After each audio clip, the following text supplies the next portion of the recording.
आप सबके हौसला अफजाई के लिए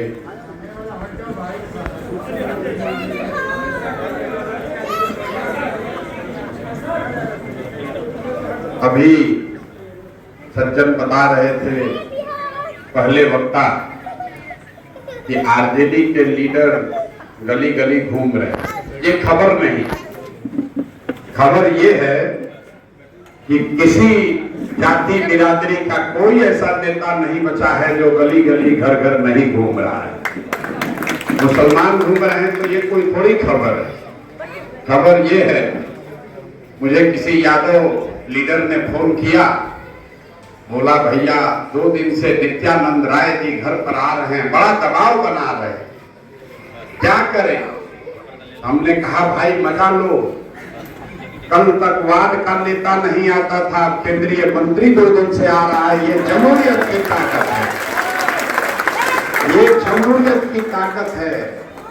अभी 4-5 दिन पहले यही बगीचे में, यहाँ बगीचे में मैं आया, एक भूमिहार समाज के नेता आए, भाजपा के बड़े नेता थे, अभी आजकल सक्रिय नहीं है, आए, हमें बताया कि आपको धन्यवाद कहने आए हैं। हमने पूछा ऐसा क्या कर दिया मैंने? उन्होंने कहा भैया सुबह सुबह अपने बालकनी में पेपर पढ़ रहा था, नीचे देखा तो भूमिहार समाज के सबसे बड़े मंत्री महोदय पसीने में तर-बतर भैया वार्ड में घूम रहा था। दिल को बड़ा सुकून आया कि सब पहले बाहर तो निकला। आपको भी मैं बता रहा हूँ, जीत हार तो ऊपर वाले के हाथ में है, मजा तो जरूर आ रहा है। 30 वर्ष के बाद पहली बार लग रहा है कि बांकीपुर में चुनाव हो रहा है। और ये हमारी ताकत नहीं है, हम तो बांकीपुर में कोई बहुत काम नहीं किए, हमारा संगठन भी इतना नहीं, हमने बिहार में बहुत मेहनत की है, लेकिन बांकीपुर, कुमरा और पटना सिटी में बहुत काम नहीं किया। 3 महीना पहले अगर भाजपा का जो पहला मुख्यमंत्री है सम्राट चौधरी, अगर इसको कुर्सी से हटाना है, अगर बांकीपुर में भाजपा को घेर दिया जाए तो इनका जाना करीब करीब तय मानिए, करीब करीब तय है।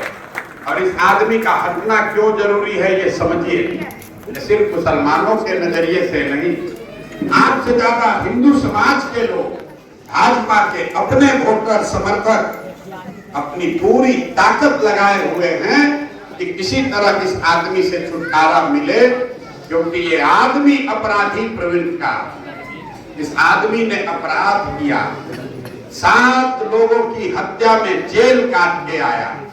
हम ये बात 5-6 महीने से पहले से कह रहे, जब चुनाव हो गया, अमित शाह मोदी ने इनको मुख्यमंत्री बना दिया, मुझे सलाह दिया कि भैया अब ये मुख्यमंत्री बन गए हैं, थोड़ा संभल कर बोलिए। लेकिन मैं आपके सामने रोज कह रहा हूं, आप कैमरे पर देख रहे हैं, ये आदमी अपराधी है तो अपराधी है, इससे कोई डरने की बात नहीं। आप बताइए, आप कह रहे हैं कि अपराध मुक्त बिहार बनाएंगे और अपराध के नाम पर बच्चों की हत्या कराते हैं, कभी गमछा देखकर, कभी जाति देखकर, कभी धर्म पूछ के।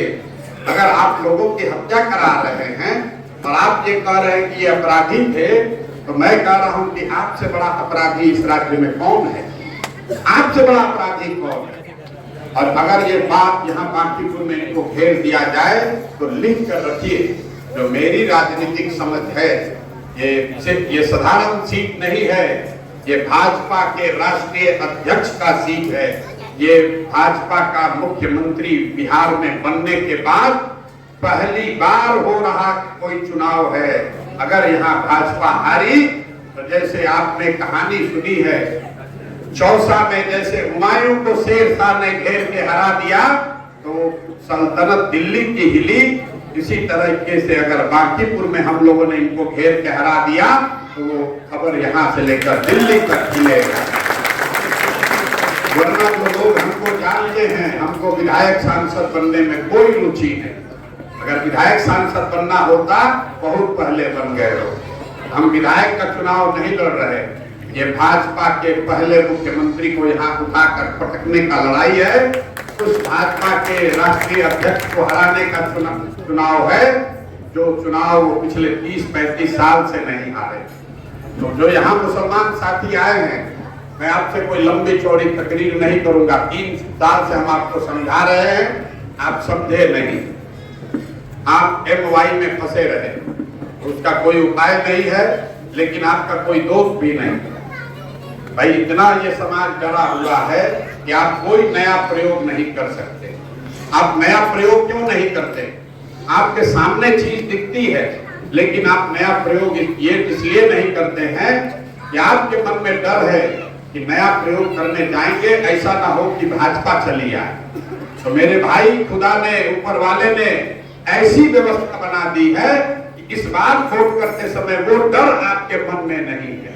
ऐसा कोई खतरा नहीं है कि भाजपा आ जाएगी, भाजपा पहले से है। अब आपको सही निर्णय लेने में डर का जो पोर्शन है उसको हटा दीजिए, डर को दिमाग से हटा दीजिए और ये नया प्रयोग कीजिए जिसमें जाति धर्म सब मिट रहा है। सब दल के लोग, सब जाति के लोग, अलग अलग विचारधारा के लोग सब साथ में आए हैं। सबका एक ही लक्ष्य है, बांकीपुर में भाजपा को सबक सिखाना है। मैं इसलिए जो आप वर्षों से आरजेडी के वर्कर रहे, समर्थक रहे, बहुत सारे ऐसे यहाँ साथी जो भाजपा के लिए काम करते हैं। जन सुराज का ये प्रयोग सिर्फ चुनाव जीतने हारने का नहीं है, ये समाज में पहली बार आप देख रहे होंगे कि जो भाजपा का कट्टर वोटर है और वो आरजेडी के कट्टर वोटर, मुसलमान को छोड़िए, यादव और ब्राह्मण साथ में बैठकर प्रचार कर रहे हैं। ये नई व्यवस्था बन रही है और अगर बांकीपुर में जीत हुई तो भाजपा का जो होगा सो होगा। सबसे बड़ा फायदा बिहार का होगा, क्योंकि आप नया राजनीतिक रास्ता मिल जाएगा, एक नया राजनीतिक समीकरण बन जाएगा और उसी से आगे जीत हो सकती है। इसलिए ये चुनाव लड़ रहे हैं। एक अंतिम बात ये मानकर चलिए, मुसलमानों में एक बहुत बड़ा डर रहता है। हमको लोग कहते हैं कि भैया ईवीएम का क्या होगा, इस बात को जेहन से हटा दीजिए।